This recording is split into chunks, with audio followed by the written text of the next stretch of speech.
Hey guys, I am Ibigandscary. I'm bringing you another StarCraft 2 replay, this time featuring AGxNoumander in our bottom left corner, playing our blue Protoss, and in the top right we have ETERNiTYyosh, our red Protoss.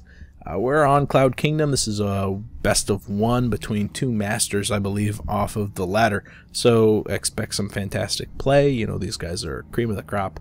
Very, very good, and whoever posted this to our Cast It, which is where I get my replays, was proud of it. So something happened in this game to make him proud of his playstyle, or his micro or macro, or just maybe witty banter between the two of them. I'm also going to post this to the Coconut Network, which I'm trying to get in on. So I'm supposed to give a small lead into what exactly my channel does, and what that channel does is provide entertainment, specifically based on StarCraft, but also some Let's Play in the future. I'm intending on doing that sooner or later, just because it's incredibly entertaining. I like video games, and I enjoy speaking to people, especially when they're listening. Sometimes when they're not listening, but that's basically my channel. Is that I believe that I can entertain people, and I'm gonna try to entertain people as best I can. So there you go. ETERNiTYyosh is doing the best he can by following the typical build order of Protoss. You've got one gateway coming down. Same from Noumander. That's one of the things about PvP, or just PV anything. You know what Protoss is going to do. If it's Zerg, they're going to forge fast expand. If it's anything else, it's going to be a gateway followed by a cybernetics core.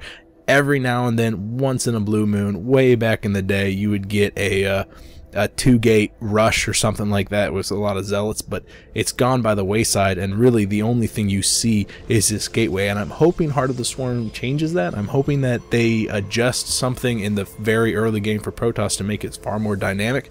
I don't see any of the new units doing that. I see all of the changes being made to Heart of the Swarm appear to be more mid to late game focused, and that's fine. I mean, I understand that change. I definitely understand why they're doing that. I also understand why Yosh is only putting 2 harvesters in each of his assimilators. It kind of comes out to 1.5 gas, and the timing that comes off of it is absolutely perfect for one gate, especially when it's heading towards another form of tech. I'll see another gateway drop down shortly by Yosh. There we go. But the next structure is probably going to be either a Robo or Twilight Council, as he moves towards either DTs or Blink Tech, or maybe just wants to get a ridiculous amount of upgrades. But conversely, we can see, oh wow, 2 and 2 for Noumander also. So that's pretty neat. He probably will get a Robo or a Twilight Council also. And I hope it's not the same. I hope it's different structures, because I hate identical builds, because it really just comes down only to micro and not the diversity of the units. But I can't fault them for doing that person. I think a 2-gate Robo opening is very fluid, and it's very very nice and artistic. It's flows very, very successfully into a fast expansion, or maybe even just some fast aggression. But really, time will tell. Usually you see the builds start to form together at about the 5-minute mark for Protoss. At this time, you usually see Zerg battering down the front door, or Terran making its motions like it wants to do an expansion or some aggression. But Protoss is very delayed. There goes the tech for Yosh, dropping down that Twilight Council, so he will be probably going for Blink Tech. He's got 1 stalker out already, 2 on the field. So, you know, maybe it's Blink Tech out of that Twilight Council. The only other thing would be Charge, but you would expect a maybe a 1-gate into Twilight with the Robo right behind it. Very, very rare. I've only seen that done once, and it was not very successful, if you can believe me on that one. Noumander has not decided on what tech he's going. He probably knows exactly what tech he's going. He just hasn't dropped it down yet. And the delay is about in keeping on what we've seen his building placement do. Yosh just appears to be 1 or 2 seconds ahead of him as far as build order acquisition is concerned. You know, you got the blink already going down before whatever structure Noumander is going to drop down. Yeah, he's got the gas, he's got the money. I don't know what he's waiting for. It's only 50 minerals for him to save up to drop that Robo, and I mean, the Twilight Council is what, 200 over 200, something like that. It looks like he's making motions like he wants to do a little bit of aggression, dropping a pylon down by the 3rd base, but it gets quickly scouted by the Stalkers, who are scouting around too. I mean, Stalkers are so very fast, there's no reason to keep them contained inside the home base. 2.95 move speed. Robo being dropped by, oh, is that Yosh's Robo? Wow, that's pretty neat. So he's got a robo dropped right down by the Twilight Council, definitely investing heavily into the tech. Looks like NewMander's caught him a little bit off guard, isolating the Stalkers, which don't have blink yet, trying for a run by. He's going to lose every single one of his Stalkers if he does do that. Turns and fight, still going to lose them all. But at least this way he'll do a little bit of damage. One of the Stalkers surviving for far too long, doing just a little bit of extra damage. Force field on the top right by the ramp will prevent NewMander from pushing in, but that force field will only hold him for a handful of seconds until the sentry has to drop down another one. He just does not have the energy. Another quick warp in on the top, so another sentry, but every single one of those is 100 gas that Yosh really wants to spend on something else, specifically out of the robotics facility. As things are now, he's got 2 very low DPS sentries on the top, accompanied by 1 single Stalker having to pull probes, which is never a good sign. Warping in another sentry belatedly, cannot drop down the force field before it gets picked off by all the Stalkers. However, the Stalkers have been surrounded by the probes, so they start to do plenty of damage. I think the Stalkers are going to get cleaned up, but how much damage has been done to the economy? 19 to 29, 10 harvesters down for Yosh, an advantage to NewMander by any stretch of the imagination. 7 workers killed, so that's a hearty blow to the economy. And even further than that, the Nexus is going up for NewMander, so he secured a strong economic position, and he's capitalizing on that. Going to drop down the Nexus on the low ground. It looks like he has dropped down a robotics facility during that aggression, and I didn't mention it at the time because it wasn't super important. Anything that was going to be produced out of there, the Immortal, wasn't going to be able to waddle over there and actually accompany the Stalkers as they were trying to burst down the door there. Only other thing could have been an observer, but what was that observer going to do? He already had units in the base. But what is important to note is that the robotics bay is also up, and we only have 2 gateways, and he's just now saturating that natural. So the 2 gates being added on for NewMander, he's going to be able to field quite a lot of units, but blink is done for Yosh, so he's got a very mobile and nimble force of Stalkers, and they're sitting down by the low ground. Yosh, however, does not have a nimble force. These Zealots don't have charge. The Immortal and Sentry are rather slow, and so if Yosh can capitalize on the harassment that he can do with the Stalkers, I don't see a reason why he's out of this game. He's not in the best of shape by any stretch of the imagination. His economy is in shambles, and he's behind on tech, specifically with Colossi tech. But he's not out. He's not out. He's got 3 gateways that can warp in Stalkers. He's got a plethora of pylons on the low ground, so he can stay into this as long as he holds some aggression, holds NewMander in his home base long enough for this Nexus to finish on the at the Natural Expo. Observer coming in to scout probably the high ground. We'll see a blink up into the high ground. A lot of delicate probes in that area. However, NewMander does have a Colossus out on the field. That Colossus doesn't have range just yet. It'll be finishing in another, what, 50 seconds? Yeah, another half a minute. Or minute. The Stalkers do blink up to the high ground, pick off a pylon. Oh no, the Colossus decides to walk up the hill rather than stay with all the Zealots that would be protecting it, and he gets picked off. A massive loss for NewMander. All of a sudden he's supply blocked because the pylon gets picked off, and 0 Stalkers were lost from Yosh. A fantastic harassment play. Now all of a sudden NewMander has to decide where he wants to position his Zealots because he has 2 mineral lines to defend and a very immobile force to defend it with. The Stalkers come in, pick off 1 or 2 of the workers, begin to equalize that. Workers killed Tab 8 to 5. We saw now the quick blink to the top ground. That observer is absolutely paying itself in gold. Again, the Colossus decides to come up the hill and expose himself to damage because there's only 3 range units in NewMander's army, and the Colossus goes down again. Resources lost tab was neck and neck after that first harassment, but now we can see it's 1,000 points in Yosh's favor. This is exactly what he needs to do, but I think he needs to do it one more time. Unfortunately, NewMander's factoring in some Stalkers, and their mobility will kind of negate Yosh's, but just 3 isn't enough to deal with the 15 that Yosh has out on the field right now. Really good job for Yosh. This is exactly what he needed to do. A lot of people would have been frustrated by the fact that they had lost so many units in that early push from NewMander into Yosh's base, but Yosh decided to double down on the Stalker production instead of the Pro production. Didn't want to panic, get out some units and do some damage rather than turtle up and absolutely lose the game. The Stalkers getting surrounded there. 4 of them have gone down in the total of engagement. 3 lost on the low ground, 1 lost on the high ground. But this third Colossus, this would be the third Colossus. This would be an absolute death ball if NouMander had succeeded in keeping them alive. As things are now, once the range is done, those Colossus have just continually exposed themselves. Once again, the Colossus exposing himself, making it away just barely with 28 health. At the same time, you can see on the mini-map that Yosh is beginning to mine from his own Expo. He's caught up on Harvester count, just behind by 5. Not the worst thing in the world, definitely cut it in half. And the mineral income is actually in his favor because he's mining off of both of his Expos rather than just the one. This already severely weakened Colossus, only 1 health, just barely staying alive, but Yosh is absolutely using these to harass NouMander. He's got to be feeling very frustrated because none of his Zealots can engage, which is where the majority of his damage is going to be coming from, is those Zealots and that Immortal, which really can't do anything to attack. A 4th Colossus getting picked off by those Stalkers, not quite picked off, 100 health left over, but not wanting to 100% commit the only standing army that Yosh has. Another warping of 3 fresh Stalkers back at home. 2 assimilators being built for Yosh. NouMander finally getting back to mining with his 36 over 35 harvesters now.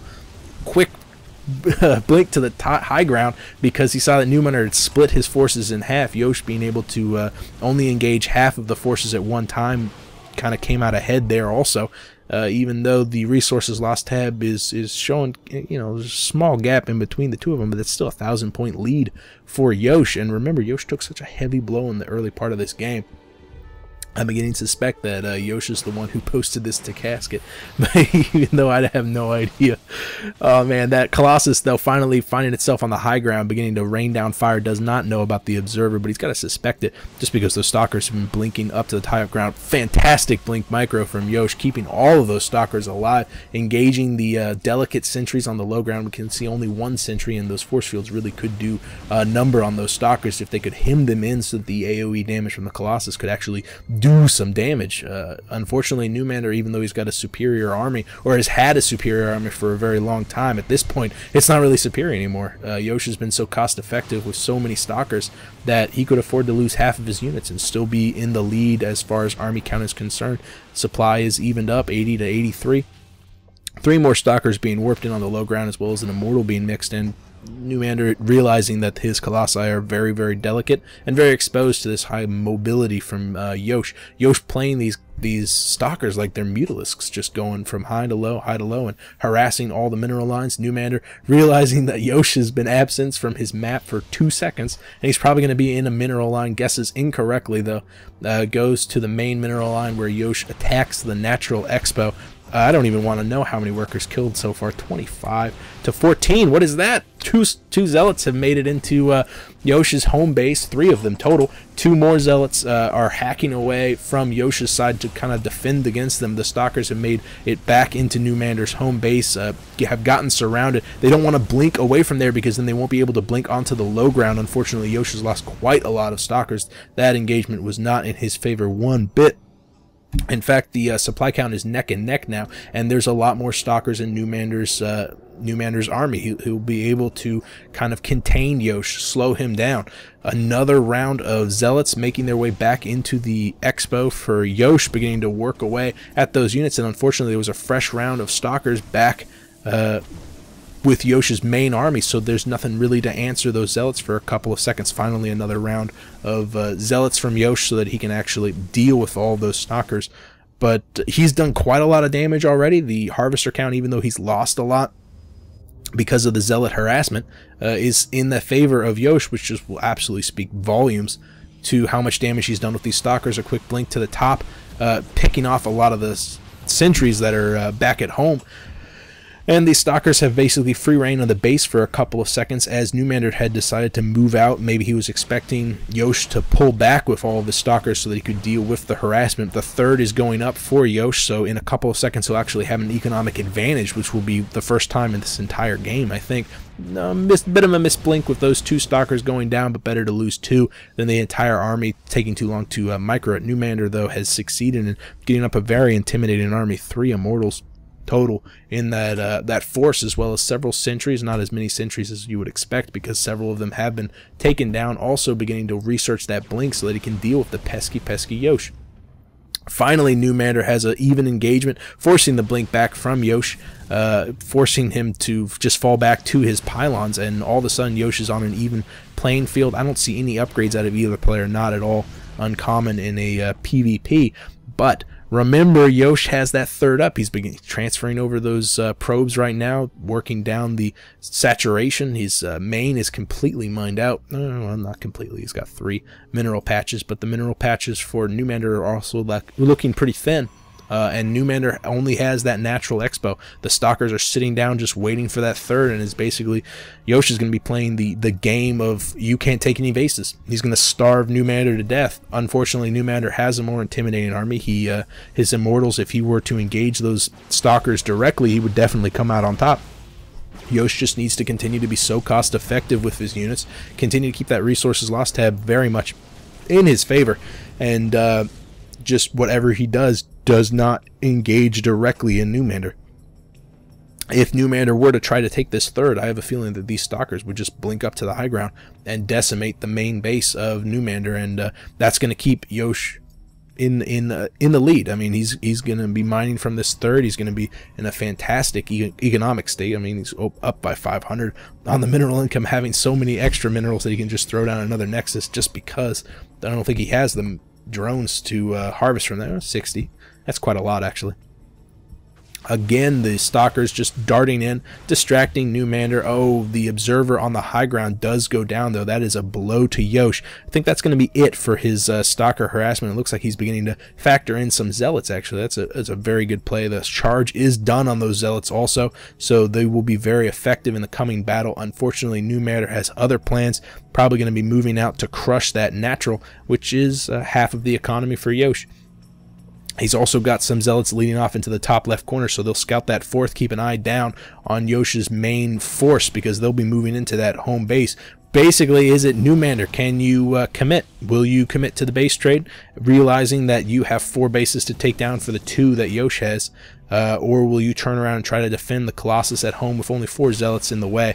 Will quickly be taken out. Nice force field holding NouMander back just for a couple of seconds as he takes down the rock, but now they are in the natural and will begin working on that infrastructure. Yosh, in turn, turning on the infrastructure of NouMander, taking down the only base that he has. That Nexus will fall. Plenty of money left for both players to throw down proxy pylons or even Nexus in random corners of the map, so I think eventually these forces will meet. Yosh, though, finishing off that Dark Shrine, only 10 seconds left. Is it behind the natural? Oh, it is. If NouMander has the presence of mind to take down that Dark Shrine, he won't have to worry about DTs anywhere. There is an observer. Is that NouMander's? It is. So the detection is here. That Dark Shrine not going to be the most helpful thing in the world, and actually we don't see any DTs going down. Yosh does not have the money to throw down any extra Nexus anymore. He's only got 200 minerals. The stalkers are going to town on that infrastructure, having finished up the natural quite solidly. Only a couple pylons and an assimilator in that area. NouMander, though, is taking Yosh's infrastructure to the House of Pain. Quite a lot of zealots just going to town on that Nexus. And remember, those immortals dish out so much damage to structures. A lot of the stalkers are standing idly by on the left side of Yosh's army in NouMander's main base. NouMander really has a lot of money. I wonder why he's not using these probes to drop down a Nexus somewhere, even bringing it up into Yosh's main base. This is absolutely just a neck and neck base trade. Like, just so close. The zealots from NouMander have scouted this fourth, which is really the only Nexus that is unknown for Yosh. He needs to keep it up. Unfortunately, it looks like the immortals are going to come out on top. There's not a lot left alone. Oh no! The gateway goes down. The pylons are going to go down, and we have a proxy pylon right here in the bottom right corner as well as over here. Holy crap! And look at that. The NouMander didn't have enough DPS to actually take out the entire force, the entire home base of Yosh in time. I mean, even if this was a straight up base trade, even if he didn't have all the pylons being dropped at random corners of the map for Yosh, he had used every single one of his minerals. He only 95. Just need one more round to get enough to drop another pylon somewhere. And then this Nexus was still alive, but even without all of that, he still would have won the straight up base trade because you had three gateways and a pylon. Yosh, hats off to you, man. Fantastic job with those stalkers. That can be so frustrating, Noumander. I totally know where you're coming from on that one, because you had a superior army. You did a fantastic job in the early game, kind of forcing Yosh to pull those probes, setting him back on the economic disadvantage, but you didn't follow it up. You left yourself just a little bit open for Yosh's counter aggression, which was unexpected. I mean, I had no idea it was coming. It was I would not have committed so hard into the multiple stalkers, but he had already invested so much extra gas that he really had to, because that was the only thing that was his advantage. Capitalizing on that advantage, balls of stone, man. You're very good at this game, and you guys are very good at choosing who to watch replays, because you watched one of mine.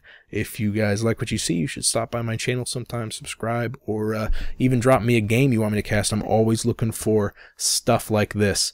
One way or another, I will see you guys later. I am Big and Scary. Bye.